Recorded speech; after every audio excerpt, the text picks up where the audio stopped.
welcome to this members-only live stream. We're so glad you could join us. For not everyone gets a statue of founding fathers you don't know about but should.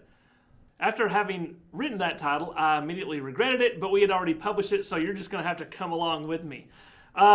Today, we wanted to talk about some of those founding fathers that you may have heard a name here and there, perhaps, but don't really register in the American mythology of the founding. And of course, we always want to start with defining our terms. What do we even mean by the founding fathers?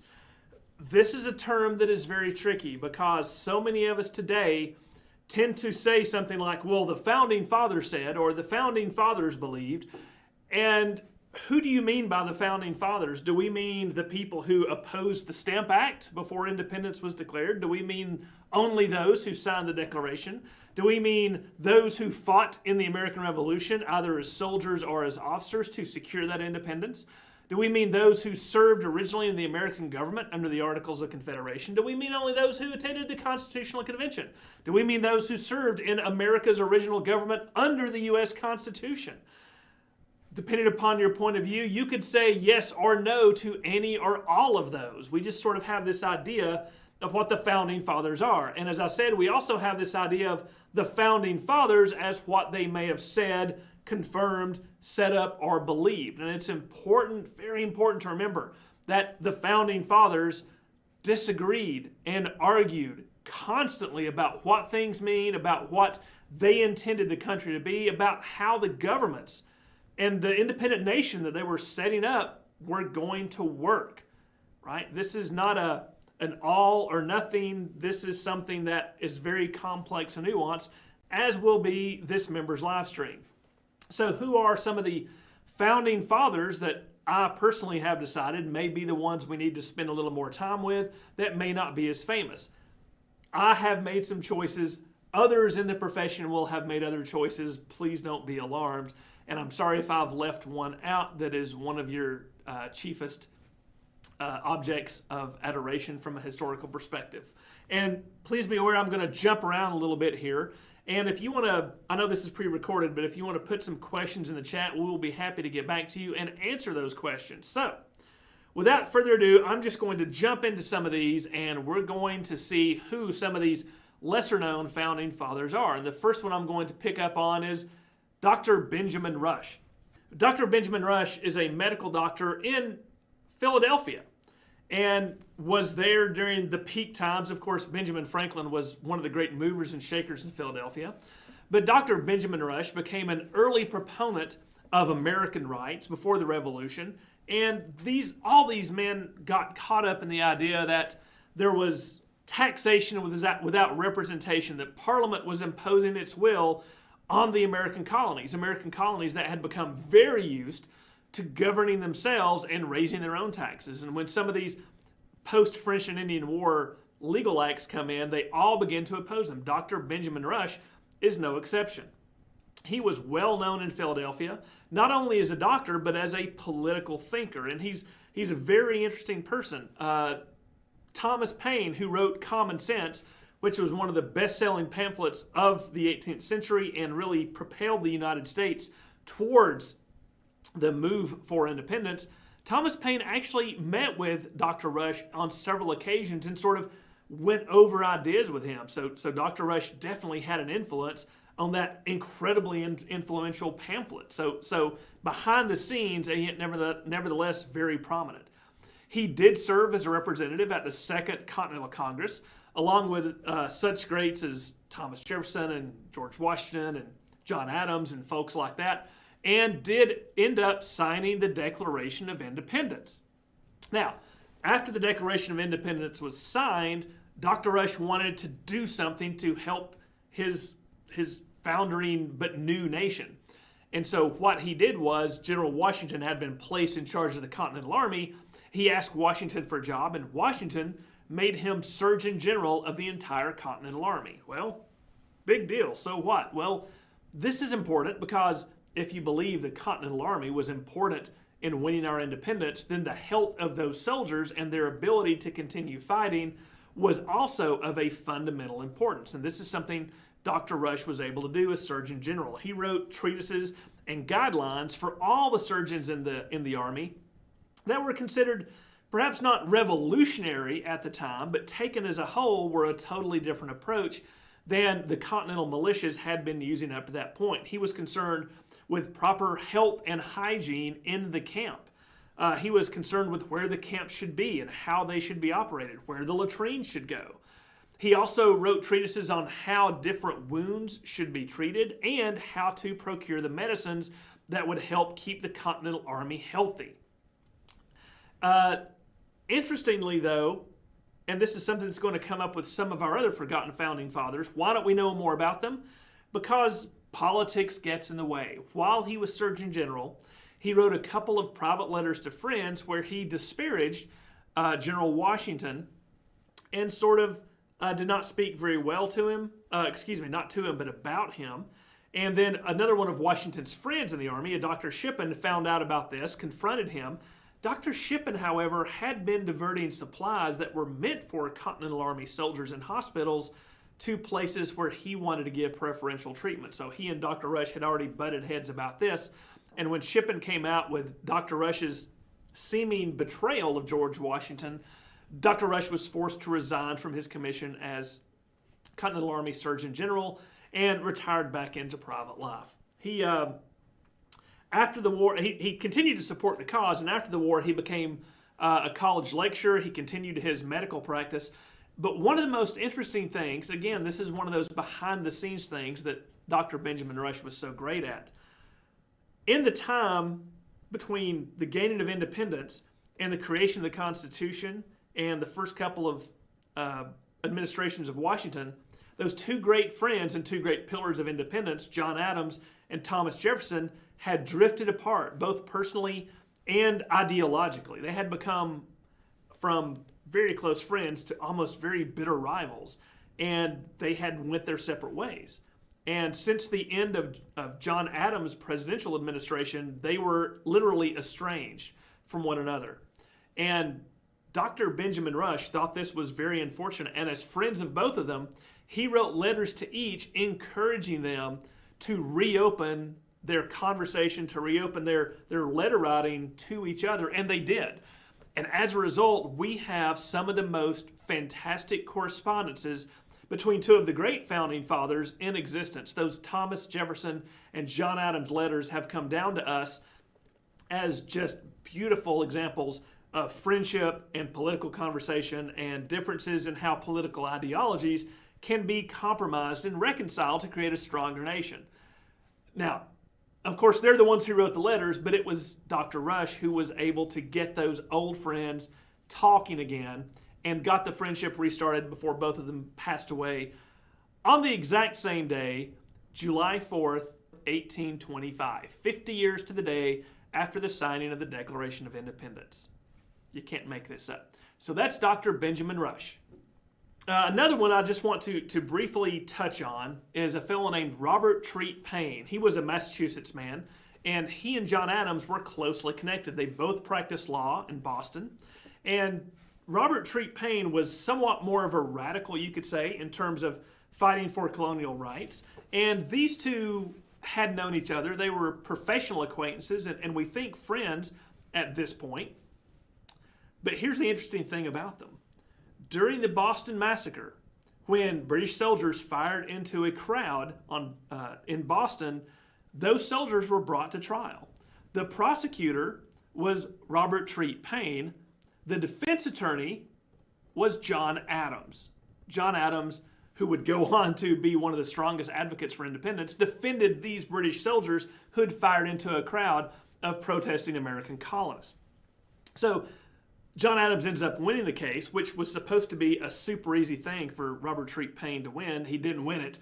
And nevertheless, the two maintained a close friendship. Robert Treat Paine goes into the Second Continental Congress, is there during the agitations and eventual acceptance of independence and the Declaration of Independence. He signs the Declaration.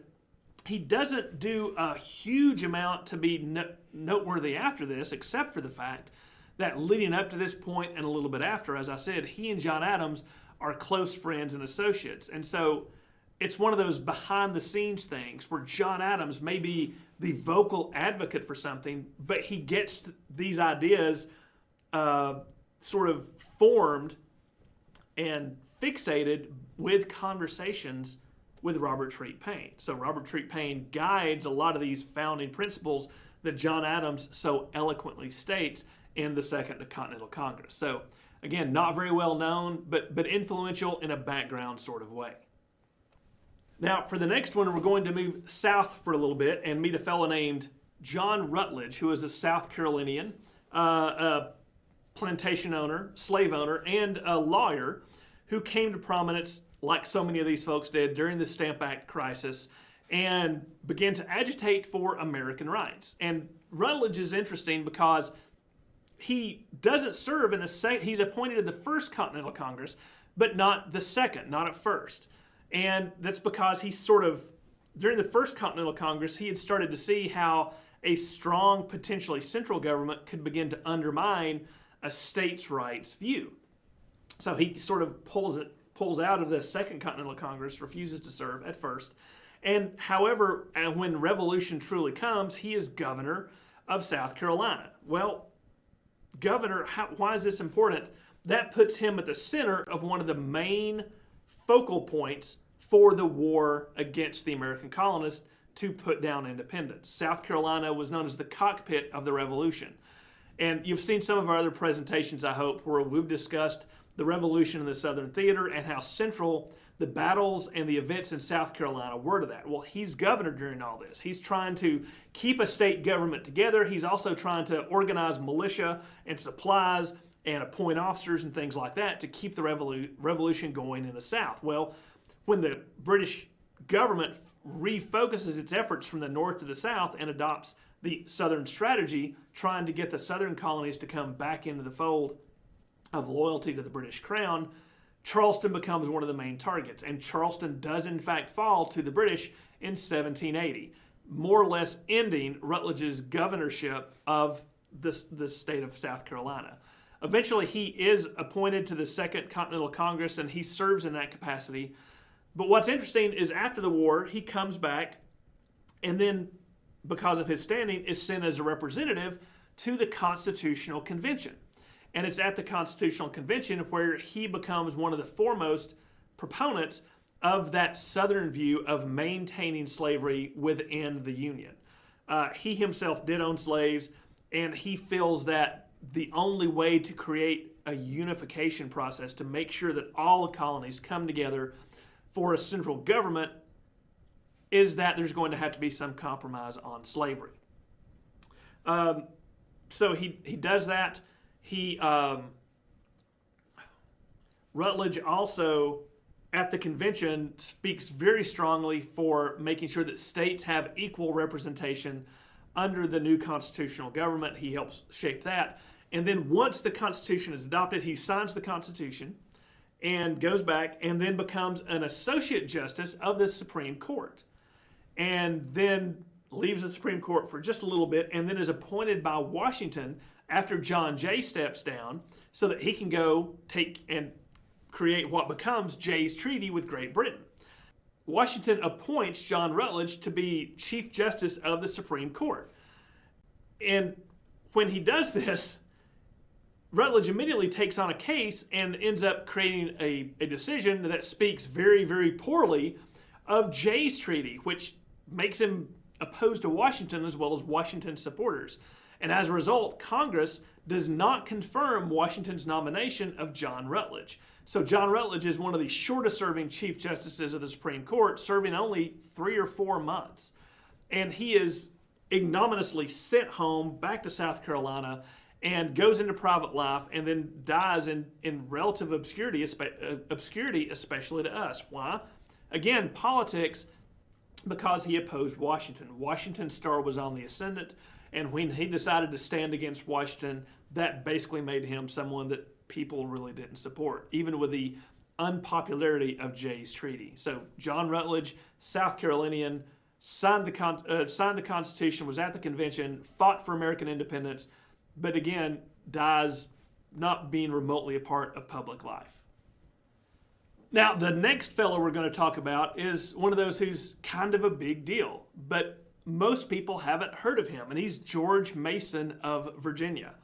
And George Mason is a little bit older. He's in the older side of the Founding Fathers and had been an incredibly influential man. He owned the second most number of slaves in Northern Virginia, owned huge plantations, which is going to be interesting. We'll come back to that in a second.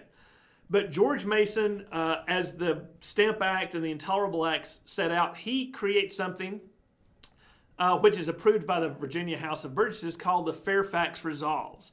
And these Fairfax Resolves have come to us to be one of the best examples of written opposition to parliamentary and British policy in terms of taxation. So let me tell you a little bit about these Fairfax Resolves so you can understand how important George Mason becomes. What he does first is he provides a very concise summary of American constitutional practices, of American government, self-government within the respective colonial legislatures, about the rights of taxation within those colonial legislatures as opposed to something in Great Britain where there is taxation without representation. And he wants to also fold the military aspects of the colonies in with this argument. Believe it or not, he also argues vociferously in the Fairfax Resolves against the continuation of the slave trade. He considers it a great evil. So George Mason is one of those convoluted, complex characters. By the time you get closer to them developing the Second Continental Congress, George Mason has written something called the Virginia Declaration of Rights. And this, in effect, becomes one of the guiding documents for the Second Continental Congress as they lean towards independence. And much later on, when they're trying to establish a Bill of Rights for the Constitution, these also come strongly into play. Now, I want to read a passage from the Virginia Declaration of Human Rights so that you can see where some of those ideas might have influenced another person who wrote another declaration.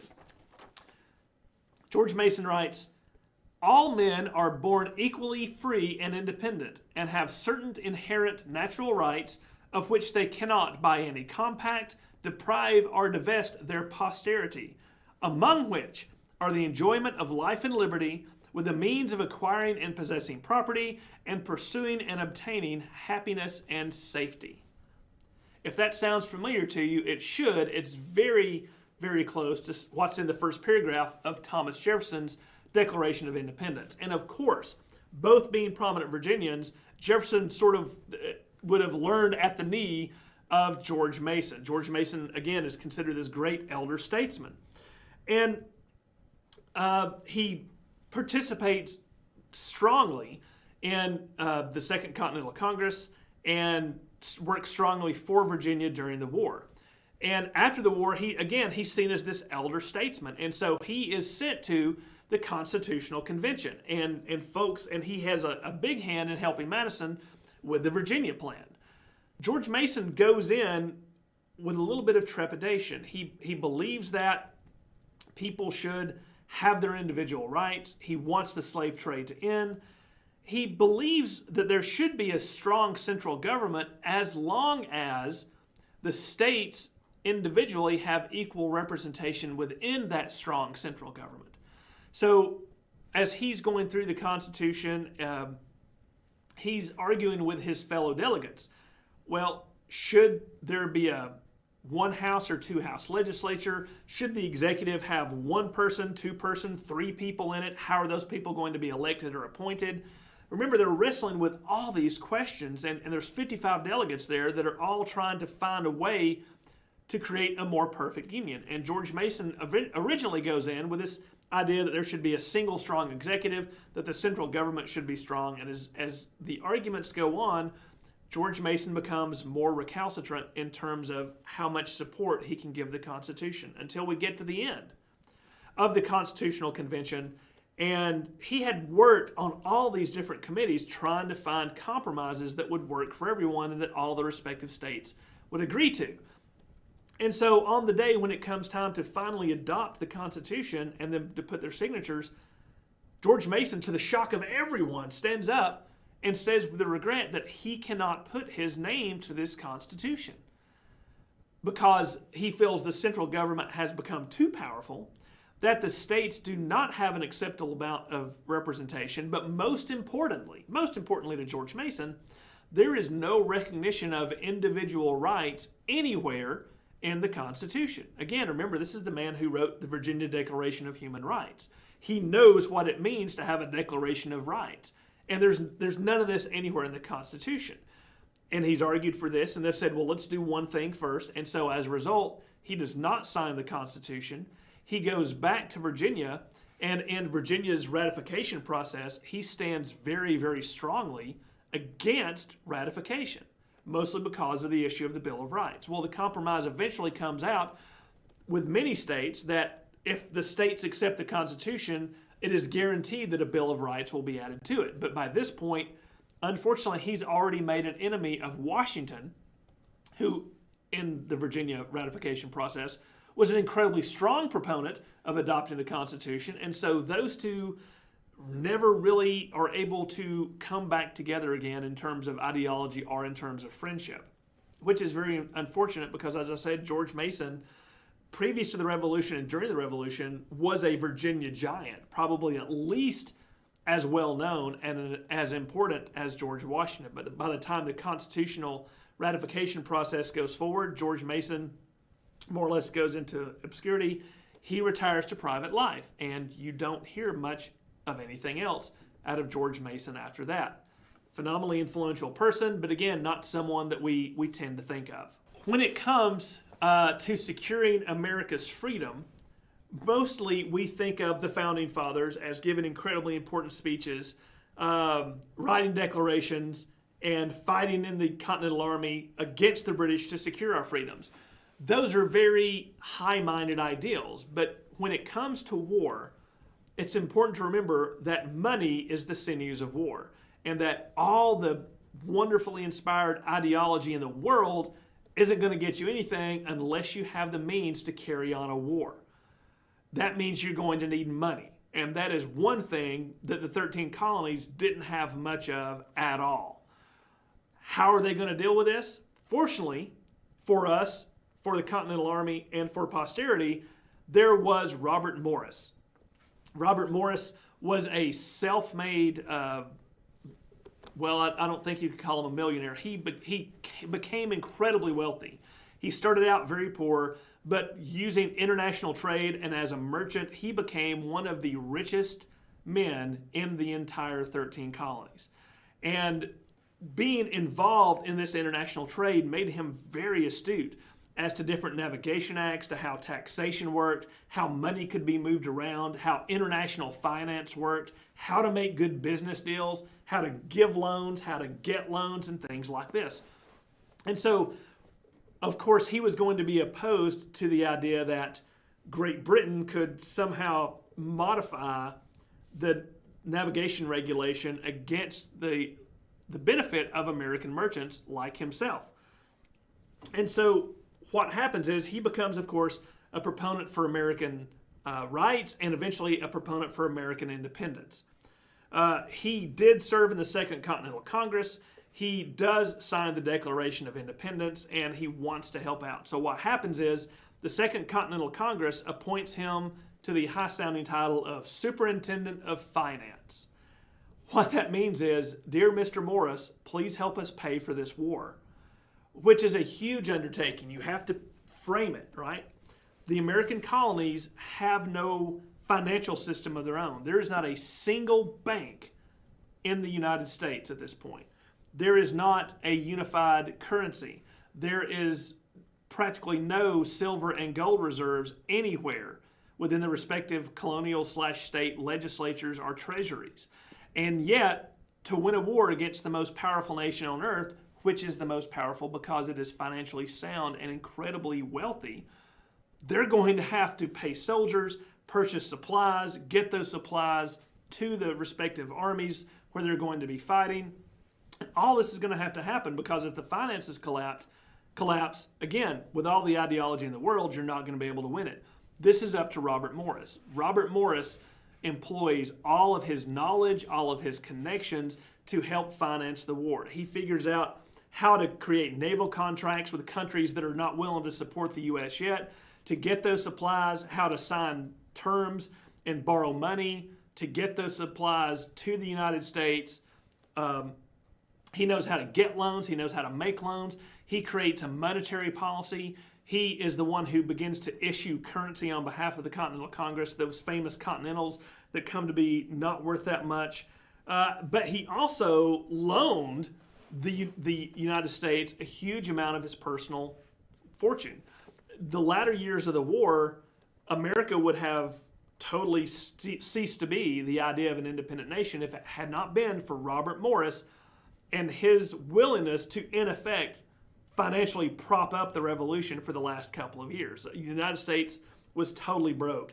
And even with France's help, France could only give so much money. They could only acquire so many loans from other places in Europe, especially when it looked like the war was not going to go well for the Americans. Robert Morris steps up and supplies most of his personal wealth and puts his name in a lot of documents that make him liable for other loans on behalf of the United States. He does this because he's a patriot. Again, this is just as important. He is also there. He signs the Articles of Confederation. And after independence is achieved and the peace is won, he's trying to get the United States on a firm financial footing because that's what's going to determine the health of this new nation. But he is constrained by the Articles of Confederation that don't allow any taxation and very few tariffs, and it doesn't give the central government the financial authority it needs to pay off this huge amount of debt, right? And so he creates a report on public credit, and he becomes a very strong advocate of the Constitutional Convention so that a stronger central government can be formed. He is sent as a delegate to the Constitutional Convention, and one of the biggest things he does is he promotes the central government having the power to tax and having the power to levy tariffs.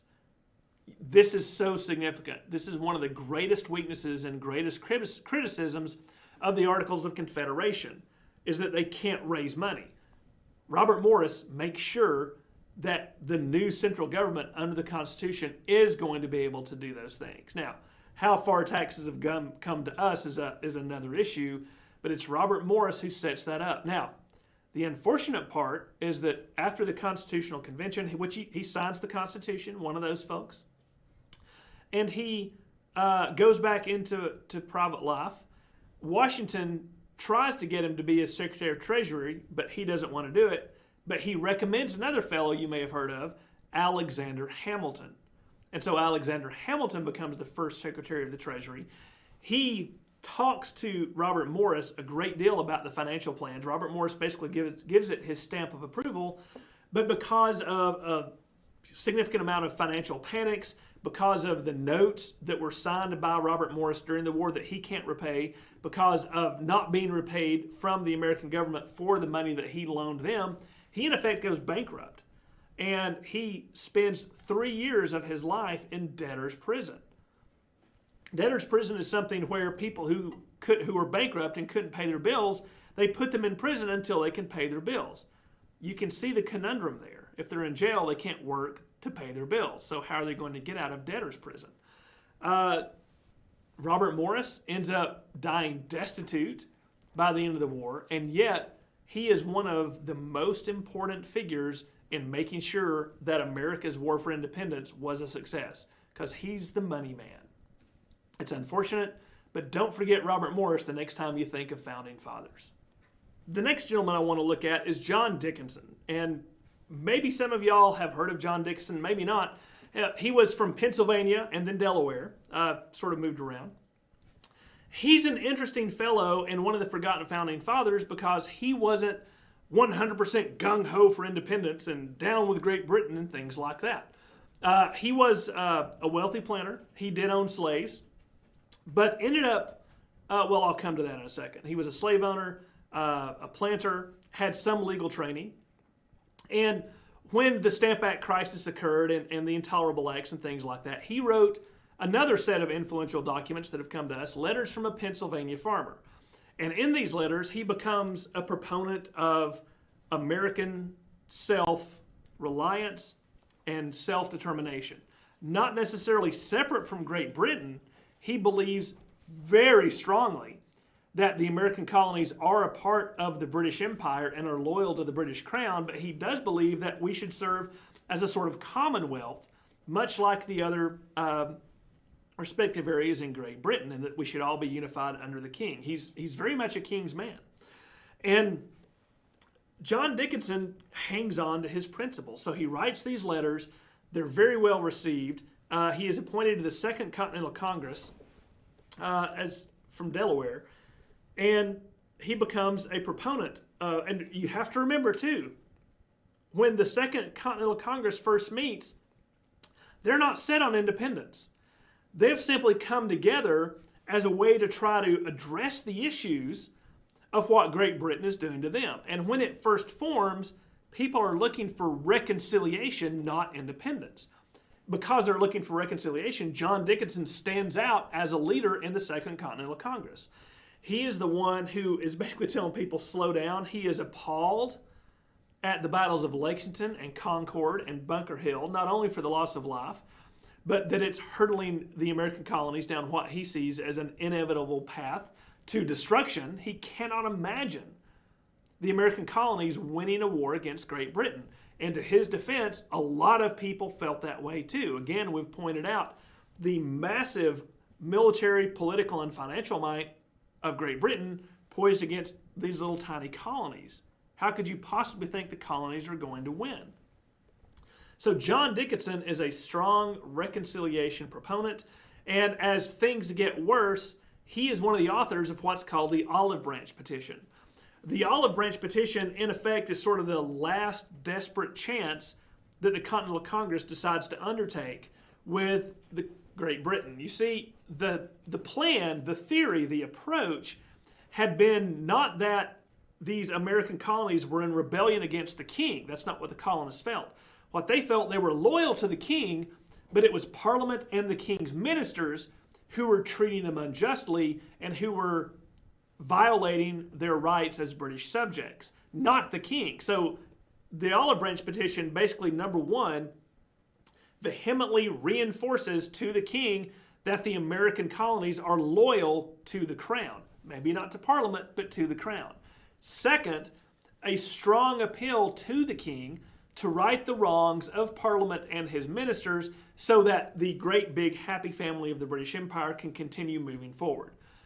Well, what happens is the king absolutely rejects the Olive Branch Petition and immediately follows with a proclamation declaring everyone in the colonies opposing the British Army and the will of Parliament traitors to the crown. This basically means that there is no choice now. You are either a loyalist and will submit yourself to the violations of Parliament and the king, or you are going to move towards independence. John Dickinson continued to vote against independence. He voted against independence, but the state of Delaware voted for it. He was a dissenting voice. And he refused to sign the Declaration of Independence. But please don't think this makes him a coward. The very next day, he resigns from the Second Continental Congress and goes and joins the Pennsylvania militia and serves as a general officer in the militia, preventing the British Army from coming into parts of the state. So he is not a coward. He stands by his principles. He is very consistent with those principles. As a matter of fact, John Adams himself, John Adams and John Dickinson were the two orators in Congress for reconciliation and for independence, and they went at each other constantly. And yet, when all was said and done, John Adams said about him, Mr. Dickinson's alacrity and spirit certainly became his character and sets a fine example. John Dickinson is amazing. He, after the Declaration of Independence, frees all of his slaves. He is the only founding father who owned slaves to do so before Washington becomes president. He frees all of his slaves because he realizes this fight is for the independence of all. He is appointed as a representative to the Constitutional Convention. He does end up signing the Constitution and believes in a strong central government, again, similar to George Mason, as long as the respective states have equal representation in the federal government, regardless of size or population. So John Dickinson is one of those people, because he opposed independence on his own terms, but he did oppose independence. He's sort of been pushed to the side in terms of that popular American mythology, and yet nevertheless, he's a man of such principle that even his opponents believed he was a central figure in the American efforts for freedom and for liberty. All right, so the last of the forgotten founding fathers that we'll be discussing today, I've saved my favorite for last, a fellow named Gouverneur Morris. Gouverneur Morris is a very interesting fellow. He's considered very jovial. People always liked being around him. You can see from the picture here that he actually has a peg leg. He lost the leg after moving from New York to Philadelphia in 1780 in a carriage accident of all things. And so that kind of just added to his mystique and his notoriety and personality. He was assigned to the Second Continental Congress a little later in 1778. And one of the things that he took up was that he worked with General Washington to try to improve the conditions of the Army, improve their pay, improve the remuneration they were going to get, land grants and things like that, ensure that they had basic supplies that could ease the life of a soldier, decent food, soap, and things like that. And with he and Washington working together, they formed a fast friendship. And from the point Gouverneur Morris was appointed to the Second Continental Congress, he sort of becomes the unofficial spokesman of the Continental Army there in Congress. And he's always advocating for those men who are fighting for independence in horrible conditions with very little, basic necessities and things like that. As I said, he and Washington are strong friends, and he's a strong proponent. A little bit in the war, this is something some of you may have studied, there's something called the Conway Cabal. And it is an effort amongst certain Continental Army officers and certain members of the Continental Congress to remove Washington from overall command. They feel like he's not doing a very good job. He's not being aggressive enough. He's not a very good battlefield commander. And it actually in Congress comes to a vote as to whether or not to remove Washington as commander-in-chief. And believe it or not, the vote is a tie.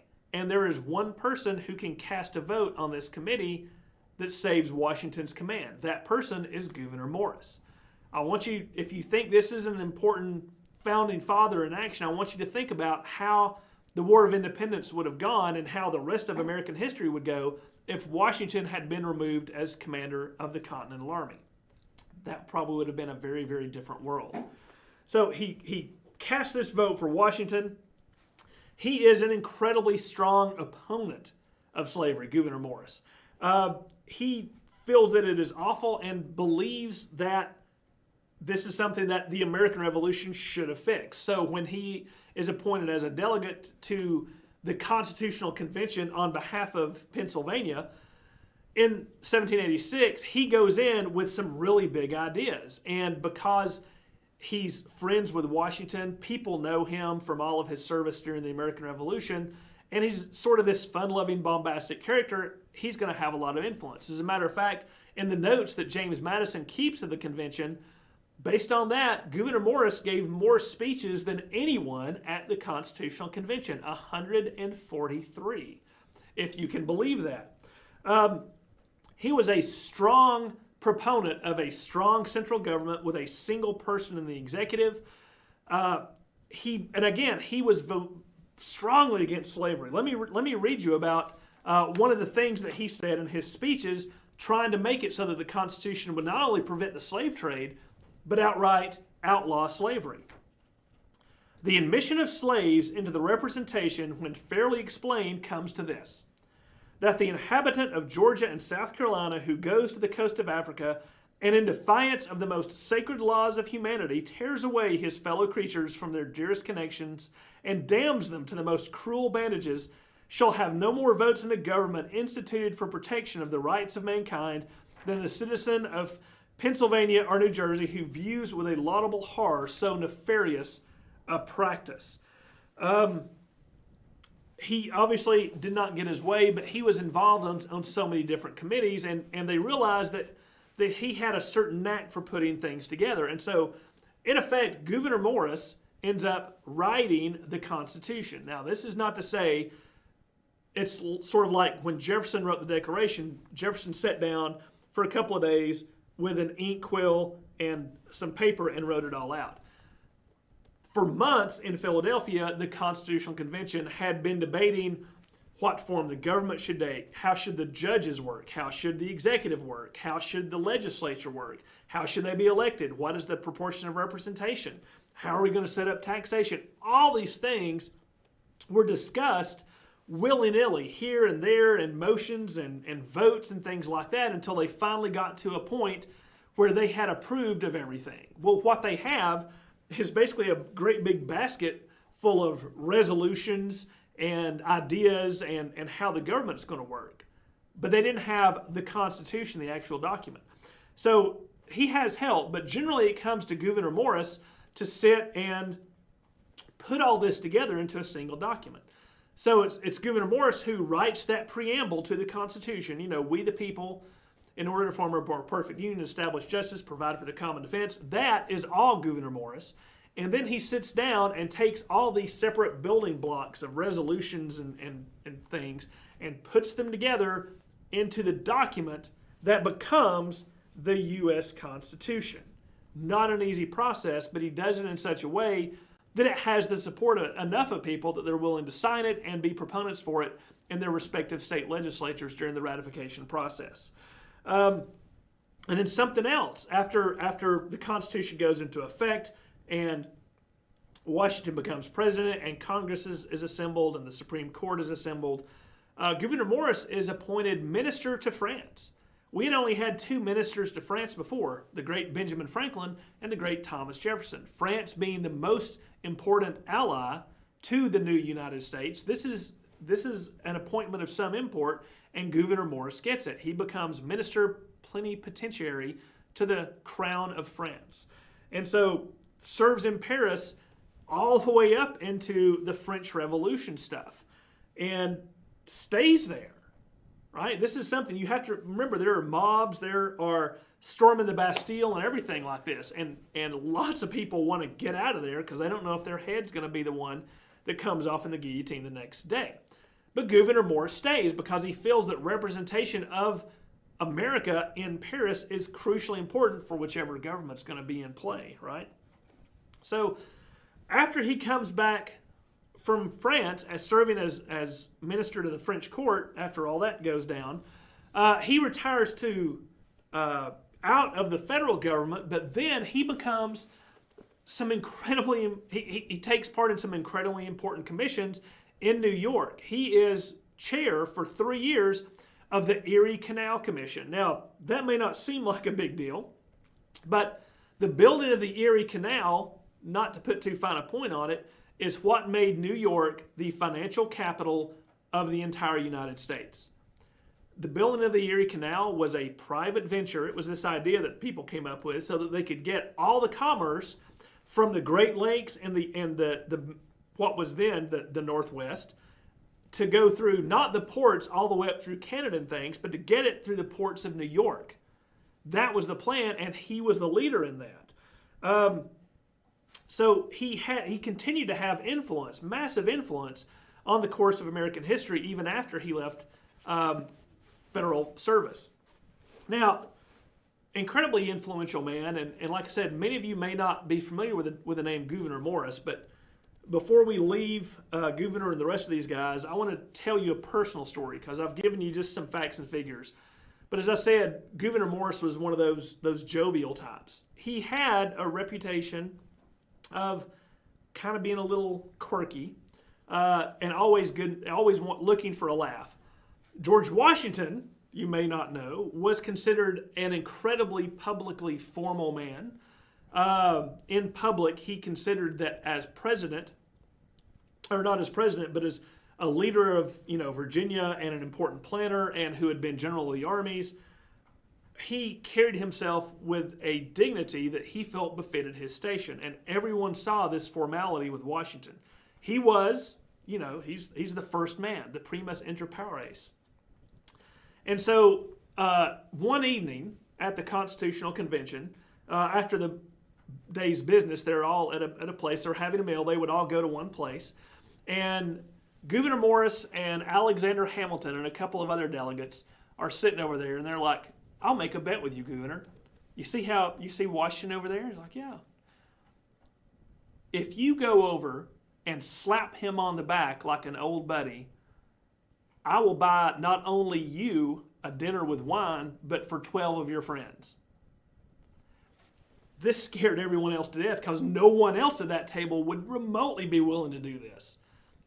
So Gouverneur Morris is like, I'll take that bet. And Gouverneur Morris, slowly makes his way over to Washington and gets next to it. Washington's already talking to some people over here in his very stiff and dignified way. And Gouverneur Morris comes up and sort of gives him a pat on the shoulder and says, I am so glad to see you well this day. And George Washington, as he said, he took his hand, took it off of his shoulder, turned and gave him such a look that he retreated into the corner of the room, embarrassed, and said that I would never do that again in my entire life. I won the bet, but I wouldn't do it again for anything. So you can imagine this entire room. It's like when you drop a tray in the cafeteria, right? He slaps Washington on the shoulder, says this, and the entire room just goes dead silent while George Washington himself stares at you like you're the craziest person in the world, that you have lobsters coming out of your ears. Only Gouverneur Morris would have tried to pull something like that, and even Gouverneur Morris would not have done it twice. So hopefully that last story can kind of remind us that all of our founding fathers, whoever they may be, whatever our parameters may be, were all human beings. They all had intellect, they had beliefs, they had principles, some of which we agree with, some of which we don't. But every one of them, large or small, whether they have big statues in the rotunda or small plaques somewhere in their hometown, they all contributed to what is now the United States. They believed in a cause, and they were willing to put themselves and their fortunes on the line to secure what they thought was the best hope for humanity. Something to remember as we go into this July 4th weekend. Folks, we're going to wrap it up there. Thank you for tuning in to this members live stream. I hope you've enjoyed it as much as I have. We are, of course, open here at the History Center. We've got a lot of great events coming up. Be sure and keep up with that on Facebook and on our website. And until we see you again, whether online or at the History Center, stay safe and take care.